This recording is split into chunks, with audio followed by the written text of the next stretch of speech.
Good evening, ladies and gentlemen. It's a great honor for me to be here today at the opening ceremony of our business bank.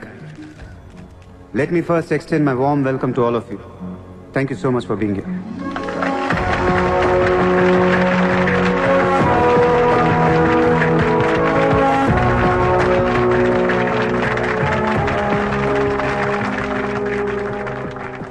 अपने देश को आगे ले जाने के लिए, देश की तरक्की के लिए एक युवा सूर्या ने बैंक खोला।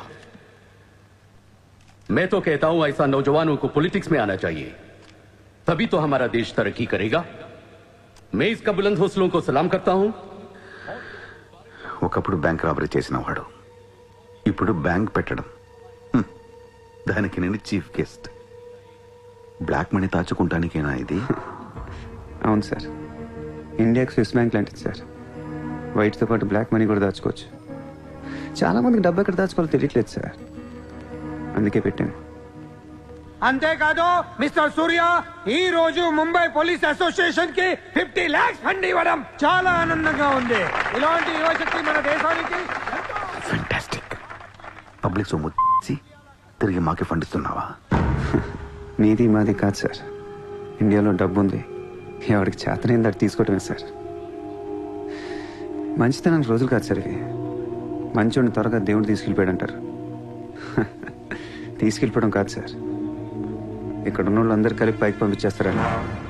మీరు స్ట్రిక్ట్ ఆఫీసరే సార్, కానీ మీ డిపార్ట్మెంట్లో ఎంతమంది మిమ్మల్ని బూతులు తిట్టుకుంటారో తెలుసా సార్? పబ్లిక్ కూడా సార్, ఆఫీసర్లు స్ట్రిక్ట్గా ఉంటే నచ్చరు సార్, లూజ్గా ఉంటే నచ్చుతారు.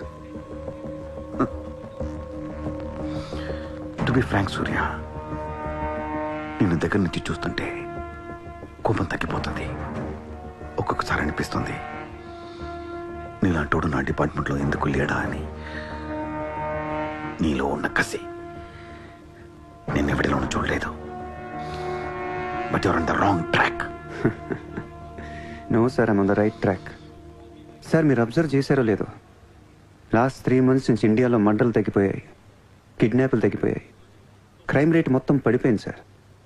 కావంటే రికార్డ్స్ చెక్ చేసుకోండి సార్. ఆకలేస్తేనే ఎవరు నేరం చేస్తాడు సార్?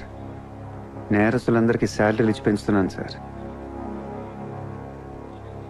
మీ డిపార్ట్మెంట్లో కూడా శాలరీలు పెంచమన్నాను సార్, ఎవరికి సరిపోవట్లేదు. మీ శాలరీ మీకు సరిపోతుందా సార్? దేశం కోసం పనిచేసే పోలీసులకి శాలరీలు సరిపోవట్లేదు, దేశాన్ని దోచుకునే నాలాంటోళ్ళ దగ్గర వేల కోట్లు. కొంచెం కోఆపరేట్ చేయండి సార్, పెద్దోడిని కొట్టేద్దాం, పేదోడికి పెట్టేద్దాం. But one thing sir, I'm not interested in money, I'm interested in power.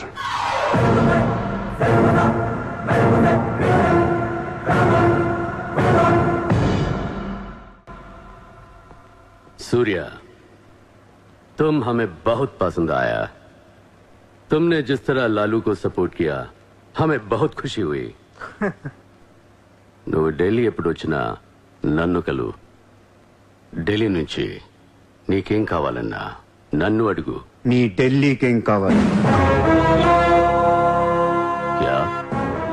నీకు ఢిల్లీ కావాలా లేదా? ఢిల్లీ మీద ఎక్కి కూర్చోవాలని ఉందా లేదా? बहुत है, क्या करेगा तू? రేపు ఎలక్షన్లో మీ పార్టీయే గెలవాలి, మీరే రూల్ చేయాలి. ఎలక్షన్కి అయ్యే ఖర్చు నేను పెట్టుకుంటాను. ఎంత పెట్టగలవు? ఇండియాలో ఎంపీగా పోటీ చేసే ఏ క్యాండిడేట్ అయినా సరే జేబులోంచి ₹1 తీయాల్సిన అవసరం లేదు, మొత్తం నేనే ఇస్తా. అసలు నీకు మొత్తం ఇండియాలో ఎన్ని సీట్లు ఉన్నాయో తెలుసా? ఒక్కొక్క సీటుకి ఎంత ఖర్చు అవుతుందో తెలుసా? యావరేజ్ ఒక్కొక్క సీటుకి 20 కోట్లు ఖర్చు పెట్టినా 10,000 కోట్లు అవుద్ది. ఇష్టం అర్థం ఏంటి అసలు? మైండ్ ఉంది నీకు? లాస్ట్ టైం ఒక అహ్మదాబాద్లోనే 60 కోట్లు ఖర్చు అయింది, జైపూర్ 25, జైసల్మేర్ 35, జబల్పూర్, కాన్పూర్, కోల్కతా, హైదరాబాద్, చెన్నై, రాజ్కోట్, పనాజీ, నాసిక్, బెంగళూరు, కొచ్చి, కొల్లం, ఉడిపి, ఇలా దోల్ తీర్పై సెంటర్లు ఎన్నో ఉన్నాయి. అంతా చండీగఢ్, ఛత్తీస్గఢ్ లెక్కలు చెప్తావేంటి? మొన్న ఒక కడపకే 250 కోట్లు ఖర్చు అయింది. అన్నిసార్లు ఓటు 500 దొరకదు, కొన్నిసార్లు 5,000 కూడా పెట్టాల్సి వస్తుంది. ప్రాణం పోయినా సీటు కావాల్సిన సెంటర్లు కొన్ని ఉంటాయి. అక్కడెంత ఖర్చు అవుద్దో ఎవ్వడికి తెలియదు.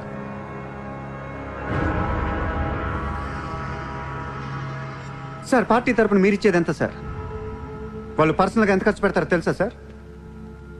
ఎలక్షన్ ముందు 2 ఏళ్ల నుంచి జనాన్ని మేపటానికి ఇల్లు వాకిళ్ళు అమ్మేసుకుని ఉంటారు సార్.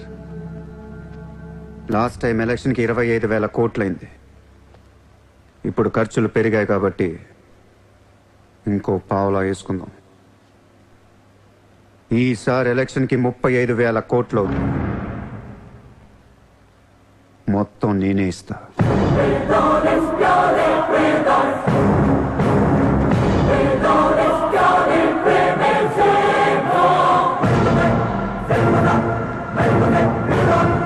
మీ ఇన్ఫ్లుయెన్స్ వాడి ఎలక్షన్ టైంలో నాకు 25 హెలికాప్టర్లు ఇప్పించండి. హెలికాప్టర్లు ఎందుకు? డబ్బులు పంచడానికి రా ఎర్రి.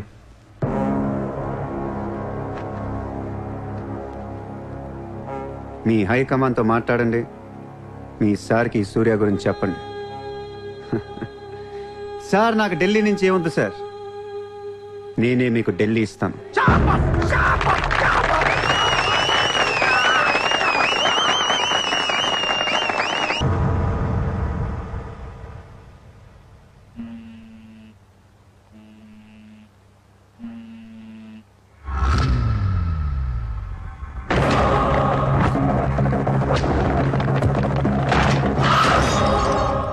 మీ నాన్న ఎక్కడ?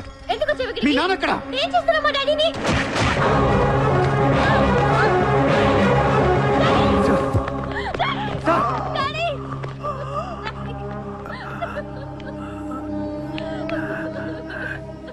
జయదేవ్, జయదేవ్, వదలొద్దు,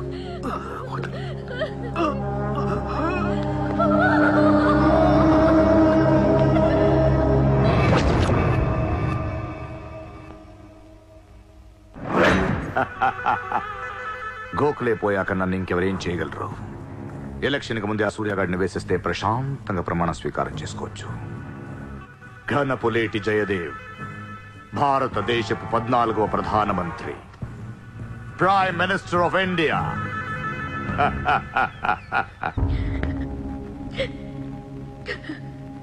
నేను నీలాగే ఏడ్చాను. 14 ఏళ్ల వయసులో ఇంతకంటే ఎక్కెక్కేడ్చా.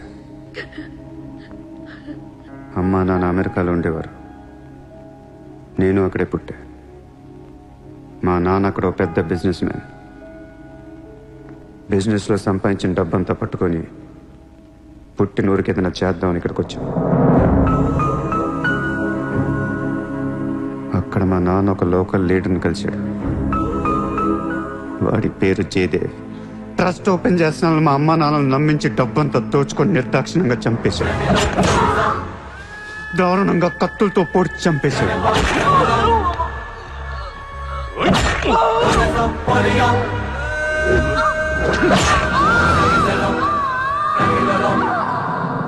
కాకి బట్టలేసుకున్న ప్రతి వాడి కాళ్ళు చేతులు పట్టుకొని బతిమాలను. ఎవ్వడు నన్ను పట్టించుకోలేదు.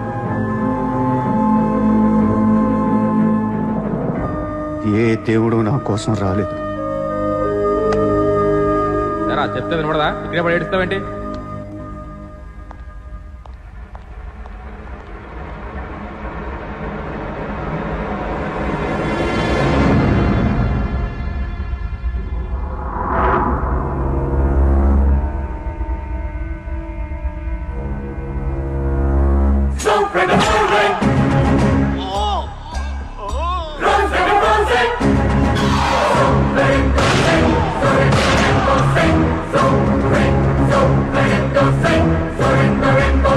వీళ్ల కోసమా మా అమ్మా నాన్న అన్ని వదిలేసి వచ్చారా అనిపించింది. ఒక్కసారిగా అనాథనైపోయాను. తినటానికి తిండి ఉండేది కాదు. రోడ్ల మీద పడుకునేవాడిని. ఒక కుక్కని తన్నట్టు కాళ్ళతో తన్నేవాడు.